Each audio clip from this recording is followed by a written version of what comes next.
right, let's just jump right in. Welcome to today's Explainer, where we're unpacking something absolutely fascinating. We're looking at the invisible psychological forces that are constantly, and I literally mean constantly, shaping our choices, our conversations, and, well, our relationships.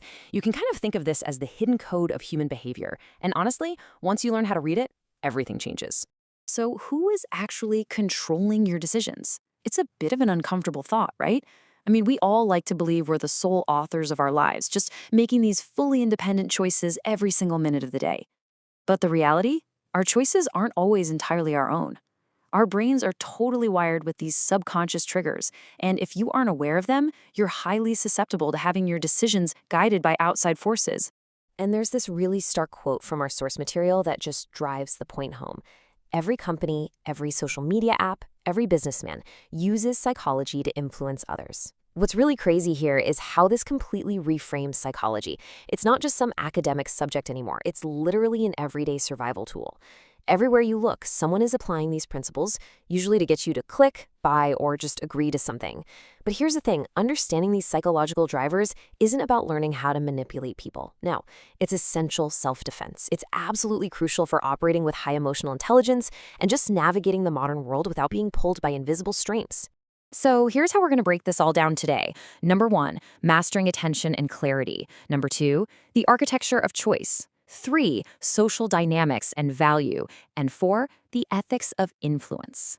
Basically, we're going to decode these subconscious behaviors and turn them into actionable ethical communication skills. Okay, Section 1, mastering attention and clarity, taking control of the conversation. Let's see how controlling the pace and logic of a dialogue instantly builds unshakable confidence. Let's talk about the power of the pause. It's a ridiculously simple sequence, really. Stay silent, create the break, and then command the room's attention. See, our human brains are completely hardwired to fear awkward silence. When things get quiet, we get anxious, right? We start wondering, wait, what's going to happen next? Did I say something wrong? If someone's arguing with you, or maybe they just aren't paying attention, most people's natural instinct is to talk louder or react right away. But strong communicators, they know the pause game. Instead of reacting, you just stop. You create that break. And because people fear that silence, their attention instantly snaps right back to you. They're trying to figure out what you're thinking. It forces the whole room to focus, and it instantly makes you appear way smarter and vastly more in control. Now, this brings us to our next tool, the power of because. Just imagine making a really raw request, like, can I borrow money? Versus attaching a reason to it. Can I borrow money because I need it urgently to buy medicine? The human mind is incredibly receptive to requests when a reason is provided. Fun fact for you, Harvard researchers actually tested this by asking to cut in line for a busy copy machine. When they just asked to cut in, about 60% of people agreed. But when they added because I'm in a rush, compliance shot way up to 94%. And the craziest part? Even adding a totally meaningless reason like because I need to make copies worked almost as well. It's wild. If you just ask for something, people's instinct is usually a defensive no. But the second you add it because, you give their brain a logical anchor. It satisfies this deep subconscious need for justification, making your communication significantly more effective.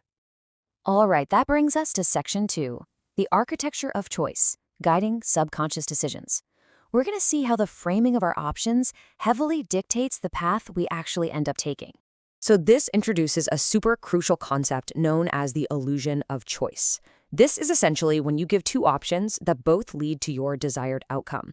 It empowers the other person because they feel like they're deciding freely, but behind the scenes, you've actually curated the menu. For instance, imagine you want your friend to go to the market with you, and you know they might just say no if you ask them directly. Instead of a basic yes or no question, you ask, hey, do you want to get momos or pastries? Whatever they choose, the result is the exact same. They're coming with you to the market. They feel entirely in control, yet you've smoothly guided the whole situation. Parents use this trick on toddlers all the time, like, do you want to wear the red shirt or the blue shirt? But surprisingly, it works just as seamlessly on adults. Next up is an absolute classic, the door-in-the-face technique. This concept is built entirely on the psychology of contrast. The whole idea is that you start with this massive, almost uncomfortable request, one you fully expect to be rejected, getting the metaphorical door slammed right in your face. Why would you do that? Because it sets a psychological anchor. It prepares the ground so that a secondary, much smaller request suddenly seems highly reasonable. Let's put that contrast into perspective for a second. If you need to borrow $1,000 and you just ask for it outright, it might feel like a really big deal to the other person. But if you first ask for $5,000, they're probably going to laugh and flat out refuse.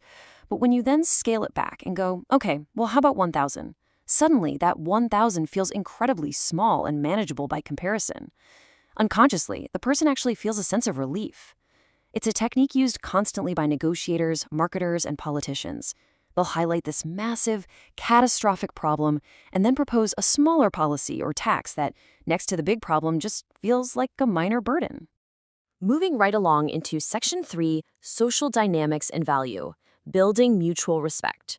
Let's look at how we establish healthy boundaries and increase our perceived value in everyday social settings.